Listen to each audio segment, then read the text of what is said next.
Hoje, dia 18 de junho de 2025, a igreja celebra a quarta-feira da 11ª semana do tempo comum. Escutai, Senhor, a voz do meu apelo, sede meu amparo, não me rejeiteis, nem me abandoneis, ó Deus meu Salvador. Quem vos fala é o Padre Diogo Maciel. Nós estamos reunidos em nome do Pai, do Filho e do Espírito Santo. Amém. O Senhor esteja convosco, Ele está no meio de nós. Proclamação do Evangelho de Jesus Cristo, segundo Mateus. Glória a vós, Senhor. Naquele tempo, disse Jesus aos seus discípulos: Ficai atentos para não praticar a vossa justiça na frente dos homens, só para serdes vistos por eles. Caso contrário, não recebereis a recompensa do vosso Pai que está nos céus. Por isso, quando deres esmola, não toques a trombeta diante de ti, como fazem os hipócritas nas sinagogas e nas ruas, para serem elogiados pelos homens. Em verdade vos digo, eles já receberam a sua recompensa. Ao contrário, quando deres esmola, que a tua mão esquerda não saiba o que faz a tua mão direita, de modo que a tua esmola fique oculta, e o teu Pai, que vê o que está oculto, te dará a recompensa. Quando orardes, não sejais como os hipócritas que gostam de rezar em pé nas sinagogas e nas esquinas das praças para serem vistos pelos homens. Em verdade vos digo, eles já receberam a sua recompensa. Ao contrário, quando tu orares, entra no teu quarto, fecha a porta e reza ao teu Pai que está oculto, e o teu Pai que vê o que está escondido te dará a recompensa. Quando jejuares, não fiqueis com o rosto triste como os hipócritas. Eles desfiguram o rosto, para que os homens vejam que estão jejuando. Em verdade vos digo, eles já receberam a sua recompensa. Tu, porém, quando jejuares, perfuma a cabeça e lava o rosto, para que os homens não vejam que tu estás jejuando, mas somente teu Pai que está oculto, e o teu Pai que vê que está escondido te dará a recompensa. Palavra da salvação, glória a vós, Senhor. Somos convidados a refletir hoje sobre a partilha e as outras ações em prol da vida, de modo que sejam de fato vistas por Deus e não pelas pessoas. Fazer o bem sem olhar a quem e sem esperar recompensa é o desafio da solidariedade. A primeira leitura da segunda carta de São Paulo aos Coríntios faz algumas pertinentes comparações para que entendamos o verdadeiro sentido da partilha. É uma série de provérbios ou máximas que elucidam o sentido deste ato cristão. O primeiro deles afirma que quem semeia pouco, colherá também pouco. Esse é um ensinamento lógico e de fácil entendimento. Se o bem que fazemos é pouco, não podemos esperar receber grandes atos de bondade. A mesma coisa serve para a partilha e outros atos de amor e solidariedade. Diante disso, afirma Paulo, quem semeia com largueza colherá também com largueza. É a lei da probabilidade que serve para os nossos relacionamentos, nossas atitudes em relação ao próximo. É preciso, portanto, partilhar, doar-se, porque Deus ama quem dá com alegria. Mas não deve ser uma doação interesseira, esperando algo em troca, mas dar com satisfação. Dar com alegria significa dar sem esperar retribuição, ajudar o outro porque há bondade no nosso coração e não por interesse. Quem assim procede terá alegria no coração. A orientação é distribuir generosamente, dar aos pobres, pois somente assim a justiça de Deus permanecerá para sempre entre nós e estaremos sendo pessoas justas, pois os pobres não têm como retribuir o bem que a eles fazemos. A quem partilha generosamente nunca faltará nada. É a graça de Deus derramada sobre os que bondosamente sabem partilhar. É Deus que tudo nos concede. Tudo o que temos vem de Deus. Ele nos dá gratuitamente. Portanto, sejamos também nós generosos com nossos irmãos. Por essa razão, Paulo afirma: aquele que dá a semente ao semeador e lhe dará o pão como alimento, ele mesmo multiplicará as vossas sementes e aumentará os frutos da vossa justiça. É Deus quem nos enriquece.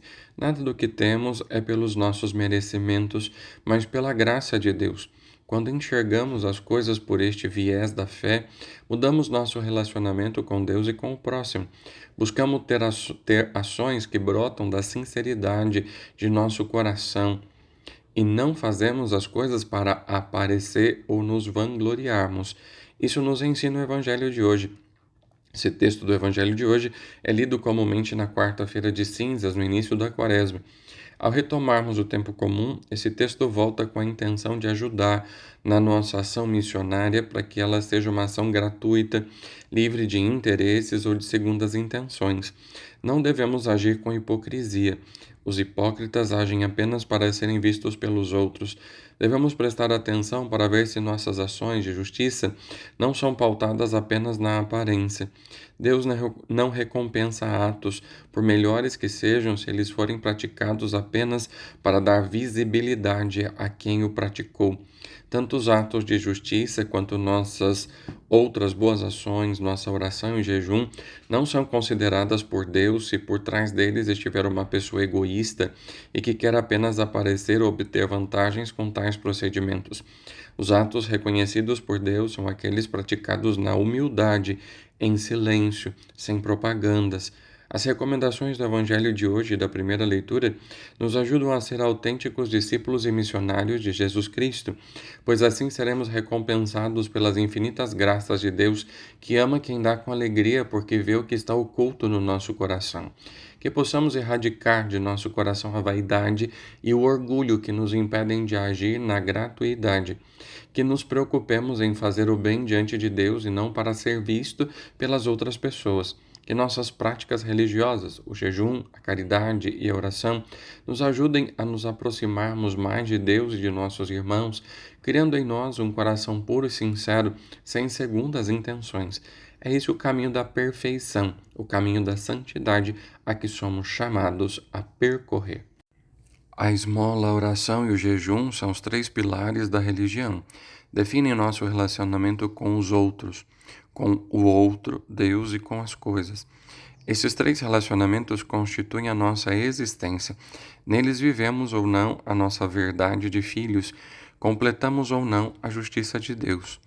Qualquer ação nossa pode ser realizada de duas maneiras opostas: para o nosso alto prazer, recebendo elogios e reconhecimento dos homens, ou para agradar aquele que sempre nos louva e reconhece como seus filhos. Alguns vivem e morrem para serem vistos pelos outros. Quem não é visto por ninguém não existe. O ser humano tem necessidade de ser reconhecido. A sua identidade é como o outro vê. Aqui está a escravidão dos olhos, que o faz servo do olhar do outro, da vanglória. Somente quem sabe que é filho de Deus, amado infinitamente, e aí o meu ser é o seu ver-me e amar-me, está livre da vanglória, possui a verdadeira glória, pois a fé é conhecer esta glória. Por isso, não pode acreditar em Deus quem procura a glória dos homens. As obras, também aquelas que por si são boas para mim, somente se realizadas diante de Deus, por amor e em humildade. Pelo contrário, se feitas diante dos homens para autoafirmação e por vaidade, são más.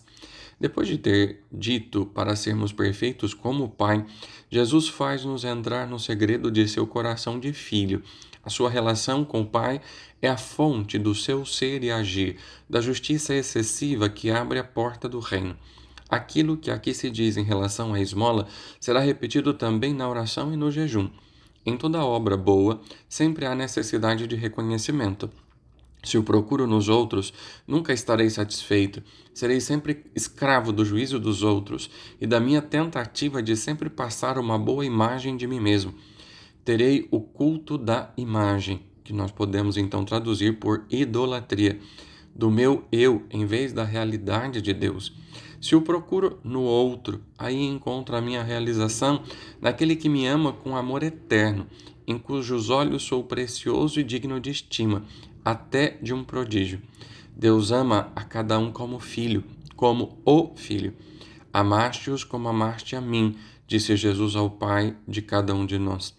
A minha glória, o ônus da minha pessoa, é esse reconhecimento do Pai.